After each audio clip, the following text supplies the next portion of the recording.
This is Democracy Now!, democracynow.org, The War and Peace Report. I'm Amy Goodman with Juan Gonzalez.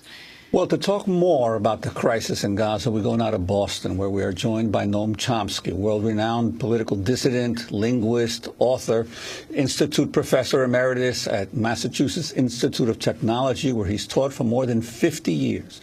He has written extensively about the Israel-Palestine conflict for decades. 40 years ago this month, Noam Chomsky published Peace in the Middle East, Reflections on Justice and Nationhood.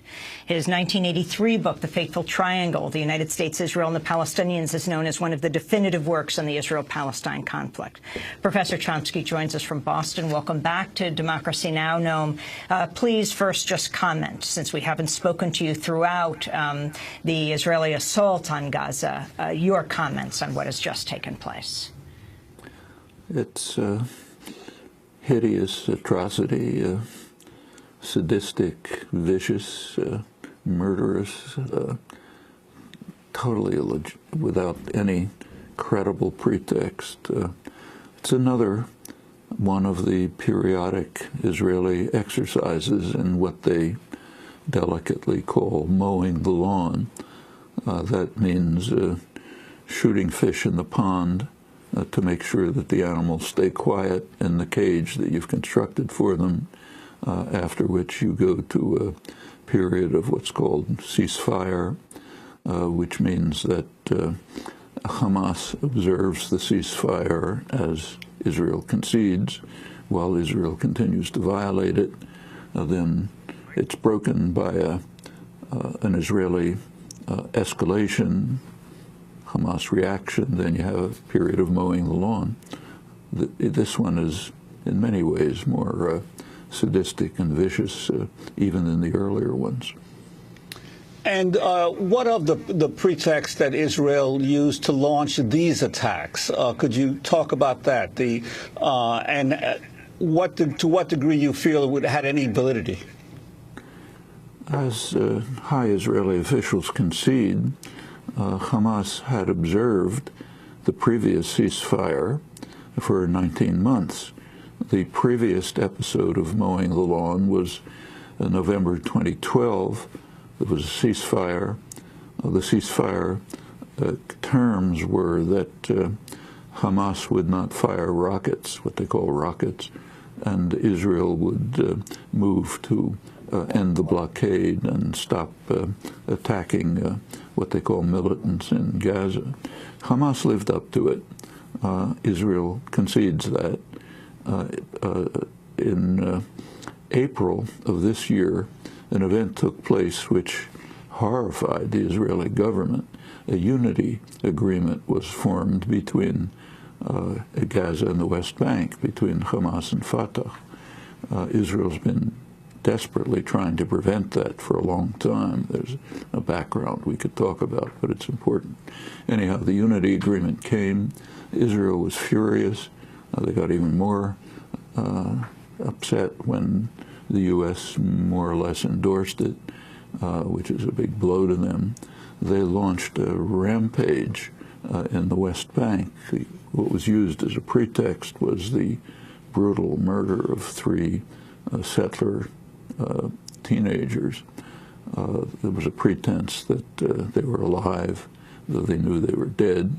That allowed a huge, and of course they blamed it right away on Hamas. They have yet to produce a particle of evidence, and in fact their own highest leading authorities pointed out right away that the killers were probably from a kind of a rogue clan in Hebron, the Qasmi clan, which turns out apparently be true. They've been a thorn in the sides of Hamas for years. They don't follow their orders.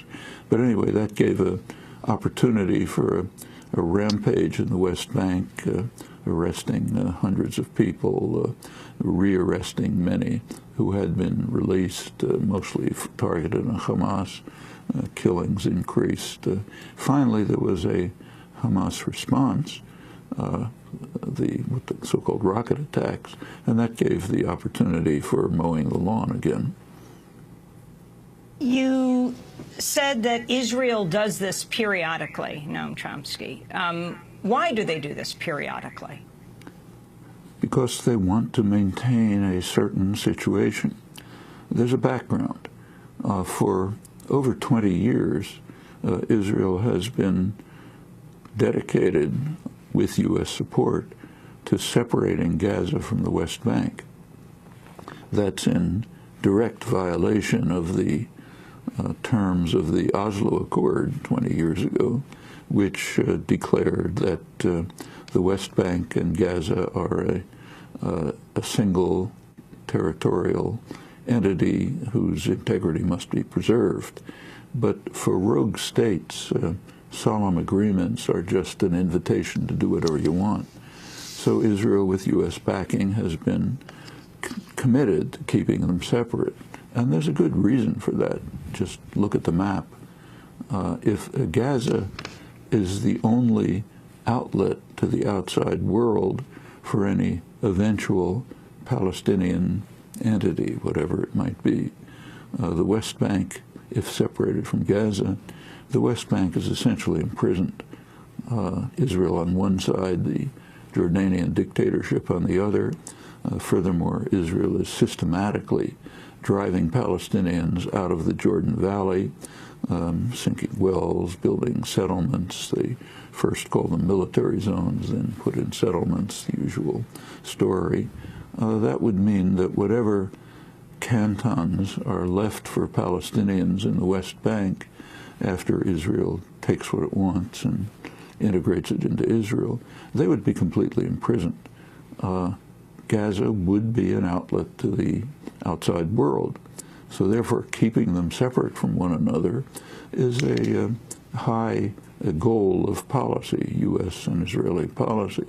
And the unity agreement threatened that, threatened something else Israel has been claiming for years. One of its arguments for kind of evading negotiations is how can they negotiate with the Palestinians when they're divided? Well, okay, so if they're not divided, you lose that argument. But the more significant one is simply the geostrategic one, which is what I described. So the unity government was a real threat, along with the tepid but real endorsement of it by the United States, and they immediately reacted.